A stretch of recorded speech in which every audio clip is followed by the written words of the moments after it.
नमस्कार दोस्तों, आज मैं फिर आपके समक्ष उपस्थित हूँ आज़ादी के बाद के बिहार की कहानी का पार्ट 2 लेकर।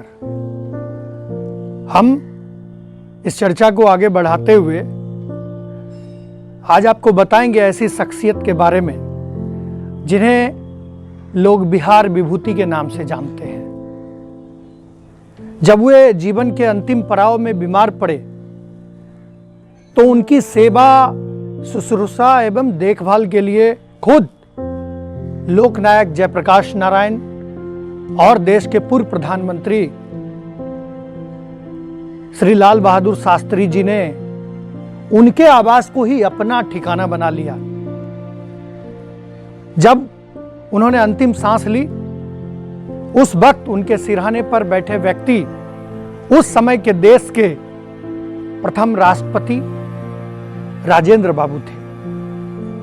कर्मठ, लगन के पक्के, शांत, शालीन व्यवहार, परंतु जीवन में कठोर अनुशासन का पालन करने वाले बिहार के प्रथम उप मुख्यमंत्री, बिहार विभूति श्री अनुग्रह नारायण सिंह जी की कहानी आज मैं आप सबों के समक्ष बताऊंगा,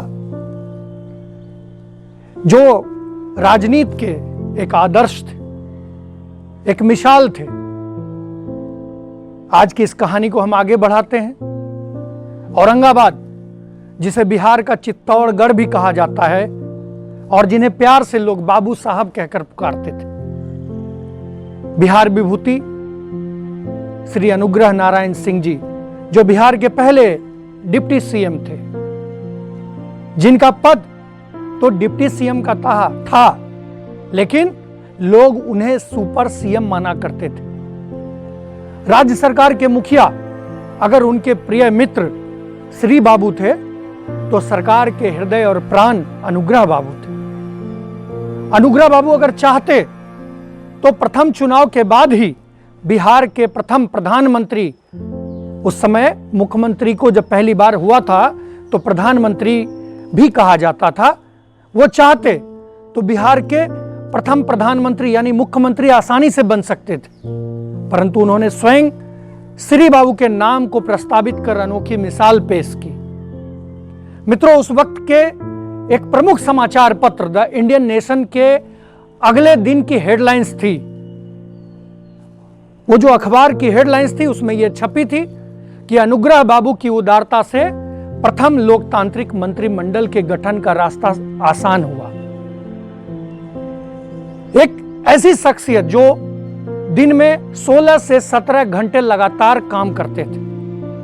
अनुग्रह बाबू की विद्वता इतनी थी कि लंदन स्कूल ऑफ इकोनॉमिक्स उन्हें विशेष रूप से आमंत्रित करती थी और उनसे व्याख्यान का अनुरोध करती थी। एक अर्थशास्त्री के रूप में उनकी सुविख्यात पुस्तक इकोनॉमिक प्लानिंग फॉर 300 मिलियन की एक प्रति आज भी वहां उपलब्ध है।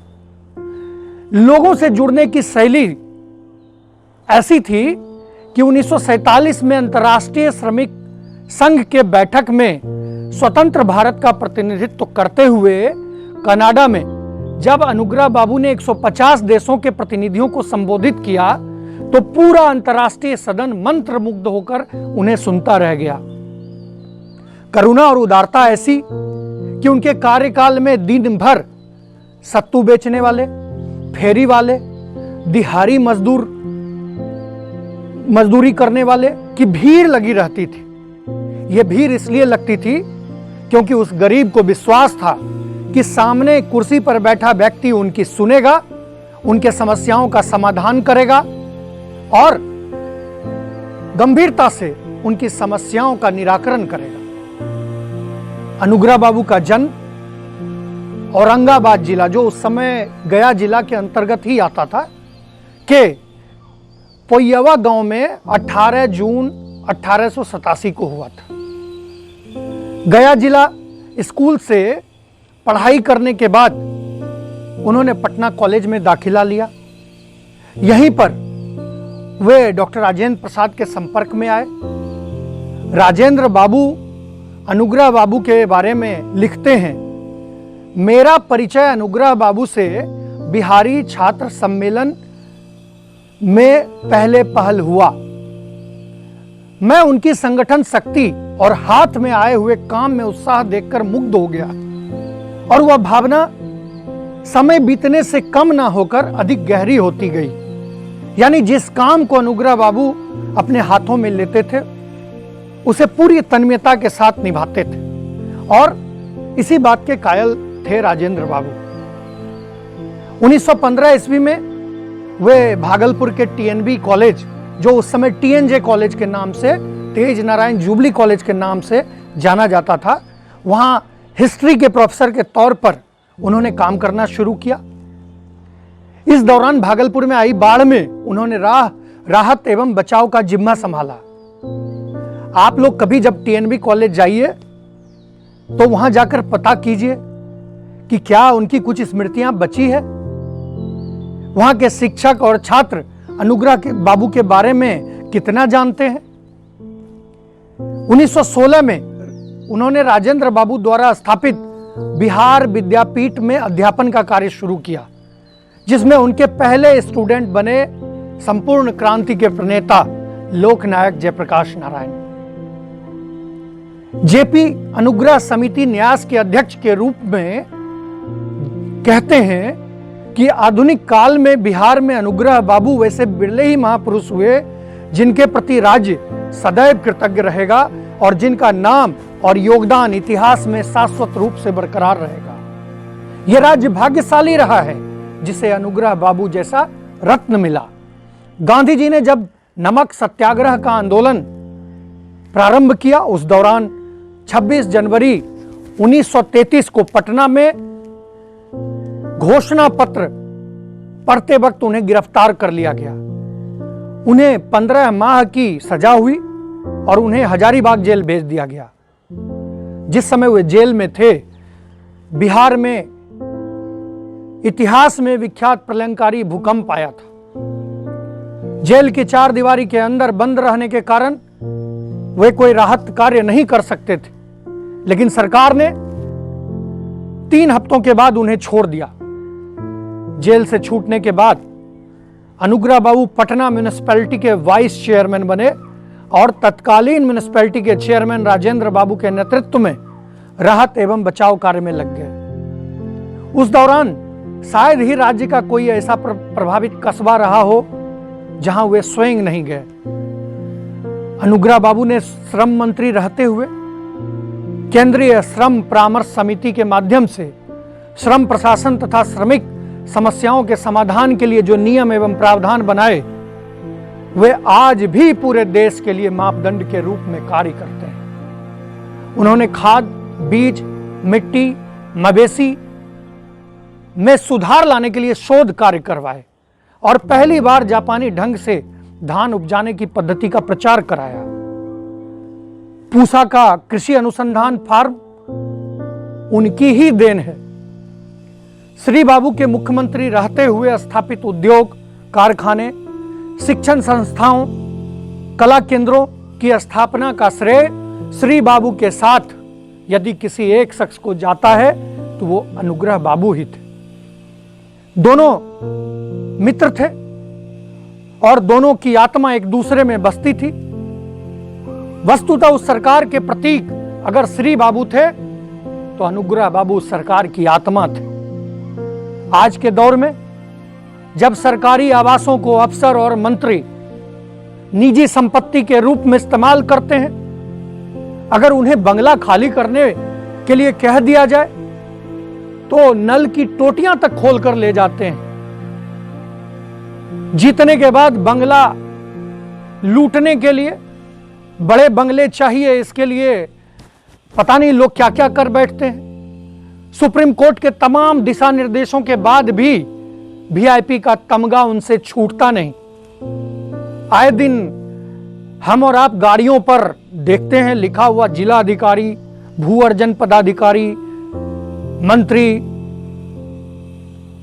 अंचलाधिकारी, बहुत सारी ऐसे बोर्ड लगे होते हैं जो कानूनन गलत हैं। मौजूदा राजनीति में अफसरशाही की सामंती सोच का प्रमाण आपको मजबूती से देखने के लिए मिल जाएगा। ऐसे समय में अनुग्रह बाबू का पूरा जीवन, संपूर्ण जीवन हम सबों के लिए प्रेरणा बनकर आता है। सरकारी यात्राओं में भी स्वयं की तनख्वाह से भोजन करना, बिना किसी काफिले और पुलिस सुरक्षा के अपनी गाड़ी से कहीं जाना, यह आदर्श था उनके लिए।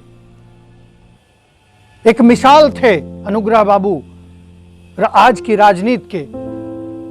1957 के आम चुनाव के बाद जब वे लगातार तीसरी बार बिहार के उप मुख्यमंत्री बने, वित्त मंत्री बने, तब उनके सरकारी आवास के लिए नया कालीन लाया गया।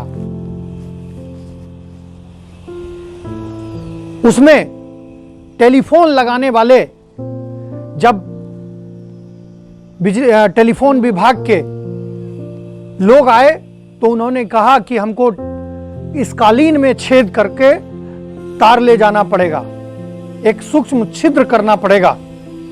इस बात के लिए भी अनुग्रह बाबू राजी नहीं हुए और उन्होंने पूरे तार को कहा कि एक कोने में आप रख दीजिए। और एक दिन बाहर बिछे टेलीफोन के तार में उलझकर अनुग्रह बाबू गिर गए और उसके बाद वो फिर कभी नहीं उठ सके। अनुग्रह बाबू के अंतिम समय में राजेंद्र बाबू उनके सिराने के पास बैठे थे। लाल बहादुर शास्त्री और जेपी तो उनके निवास स्थान पर आकर रहने लगे थे। 5 जुलाई 1957 को उन्होंने अपना देह त्याग दिया। खुद जेपी ने सहायक के रूप में अपने राजनीतिक यात्रा की शुरुआत अनुग्रह बाबू के असिस्टेंट के रूप में की थी। इतना बड़ा व्यक्तित्व था अनुग्रह बाबू का। बाद में उनके पुत्र सत्येंद्र नारायण सिंह भी बिहार के मुख्यमंत्री बने। उनके पोते निखिल कुमार आईपीएस अधिकारी थे, Delhi police commissioner, DG ITBP, special home secretary, DG NSG. 14वीं लोकसभा 2004 से 9 में वे औरंगाबाद के सांसद भी रहे। उनके परिवार के कई सदस्य आज भी राजनीति में सक्रिय हैं। अनुग्रह बाबू एक आदर्श हैं हम सबों के लिए, आज के राजनीतिक परिवेश के लिए। मैं अपनी ओर से अनुग्रह बाबू को भावभीनी अपनी भावांजलि देता हूं, अपने श्रद्धा के पुष्प अर्पित करता हूं। और यदि आज की राजनीति में शुचिता को जिंदा रखना है तो अनुग्रह बाबू जैसे लोगों के बताए हुए मार्ग पर चलना पड़ेगा। उनके आदर्शों पर चलकर ही हम आज की राजनीति में शुचिता को, आदर्श को जिंदा रख सकते हैं। आज की आजादी के बाद की कहानी की यात्रा मैं यहीं समाप्त करता हूं। पुनः अगले पार्ट 3 में, ये आज आपने आजादी के बाद की कहानी का पार्ट 2 आज मैं आपके समक्ष रख रहा हूं। पार्ट 3 में पुनः आपसे मुलाकात होगी। तब तक के लिए मुझे इजाजत दीजिए। अपना बहुत ख्याल रखिए। धन्यवाद।